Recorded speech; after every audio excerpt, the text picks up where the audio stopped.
Well, thank you, Rajul, and thank you to you all for being here this morning. My paper is titled Governing the Dietary Transition. I'm not going to use PowerPoint. I'm a political scientist, and students of politics know that power corrupts, and PowerPoint corrupts absolutely.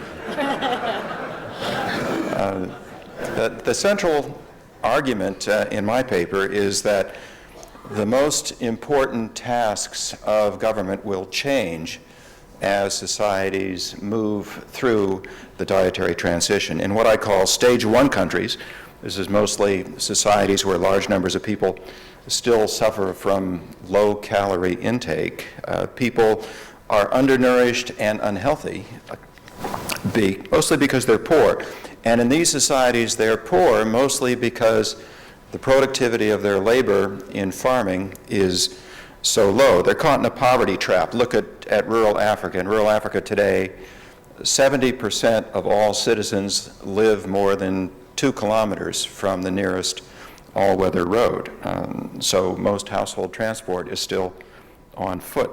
This blocks the purchase of fertilizer. This blocks the profitable marketing of agricultural products.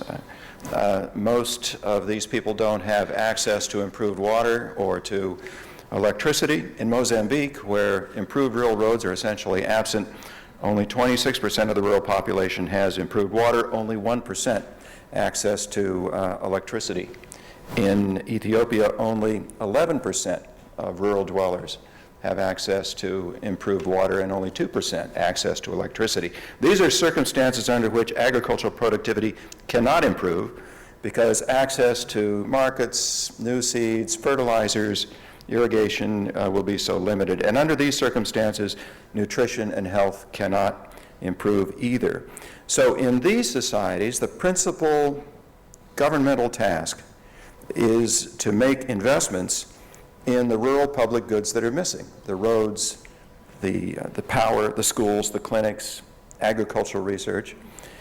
And these investments are not just leveraging agriculture. Investments in roads, powers, schools, and clinics also provide direct benefits in the health and nutrition sector as well.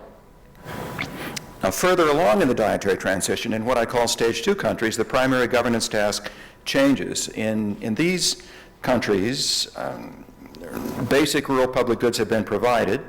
Private investment, as a consequence, has come in. Most have escaped the poverty trap. And for most citizens, the nutrition challenge is shifting from calorie deficits to micronutrient deficits. In these stage 2 countries, and I provide examples from Thailand, Indonesia, India, China, and especially Brazil, the primary government task now shifts from investments in public goods to the delivery of services to vulnerable populations who have either failed to overcome the calorie deficit or need help in correcting micronutrient deficits. And in these rapidly urbanizing societies, the vulnerable populations will include not just the rural poor, but the urban poor, especially the urban unemployed as well, plus groups that have been marginalized due to race, ethnicity, gender, or caste. And what these vulnerable populations need from the state will include, yes, some programs that leverage agriculture, like agricultural extension to help low-resource farmers shift from low-value crops to high-value crops, or support for homegrown vegetable garden projects. But in these societies, the agricultural share of the workforce will be declining rapidly, and a growing number of key interventions then will have to be made well beyond the agricultural sector. Industrial food fortification, education campaigns to promote breastfeeding, cash transfers to poor women perhaps conditioned on clinic or school attendance by children. Then we move to stage 3. In countries at stage 3 in the dietary transition, problems of undernutrition or unbalanced nutrition are increasingly replaced by problems of overnutrition and diseases linked to obesity. And in these societies, the role of government changes again. The private sector now will have expanded to take over most investment and service delivery tasks, so the primary government task shifts toward the regulation of the private sector in the public interest, to nudge commercial farmers or the food and beverage industry or fast food restaurants away from advertising and marketing foods that are either unsafe or unhealthy to consume. So at stage one, the task is public goods provision, especially rural public goods provision. At stage two, the task shifts to targeted service delivery, and at stage three, the task becomes prudent public regulation. But I actually spend the bulk of my paper examining why some national governments have performed well in meeting these tasks and others have not. Now, I don't do this in an accusatory or a judgmental way. There are understandable political reasons and institutional constraints that make meeting these tasks difficult. For example, at stage one in Africa, there are powerful political forces that discourage governments from investing their scarce revenues in rural roads or rural clinics or rural power. These governments are tempted to skip over the provision of essential rural public goods to a premature effort to provide expensive, subsidized service delivery to the politically powerful urban populations in the capital city.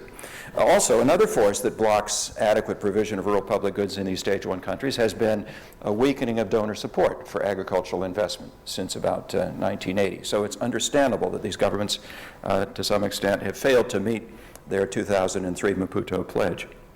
Likewise, at stage two, there are understandable reasons why many states have fallen short in targeted service delivery, financial resource constraints. These programs are expensive. Brazil's Zero Hunger program, which since 2003 has reduced that nation's undernourished population by roughly 30%, is not cheap. The annual cost is about $6.5 billion a year.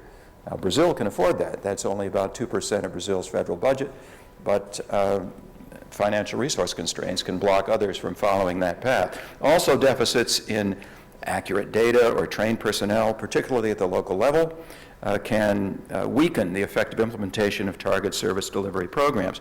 In India here, for example, in the state-run community health centers, roughly 50% of all specialty posts are currently unfilled.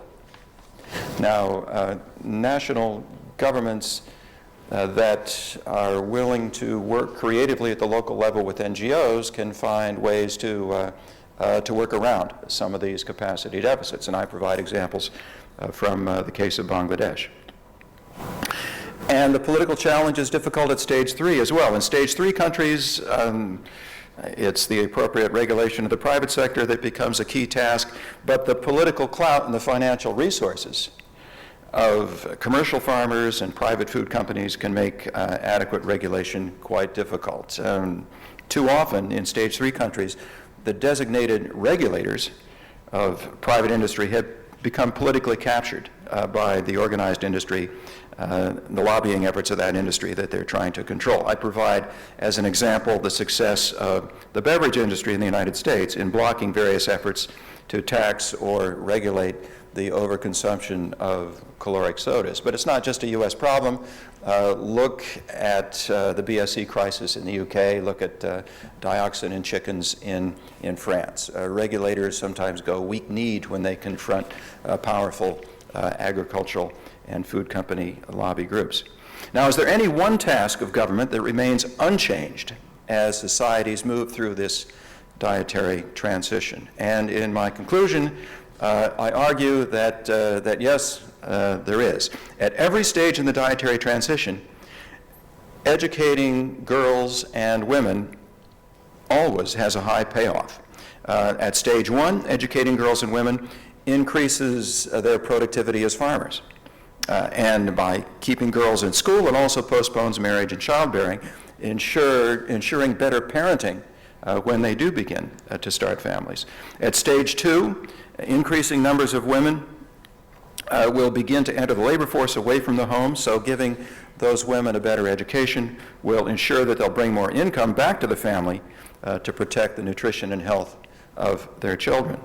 And at stage 3, there's growing evidence that the educational attainment of mothers plays a powerful role in healthy eating and less obesity among children. So this makes me about the 100th person at this conference to associate myself and advocate investing more in women and girls.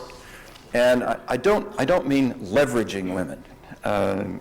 We need to burden women less, not more, a point that was, I think, appropriately made yesterday. I mean leveraging public investments in rural infrastructure to help women become more productive as farmers. I mean leveraging the targeted delivery of services to help women care for and educate their children. And I mean, most of all, leveraging public education policy to help women and girls gain higher earning potential and greater social influence. But I suspect I'm only anticipating some of what Ruth is now going to say when she becomes the 101st speaker at the conference to endorse this approach. So thank you very much.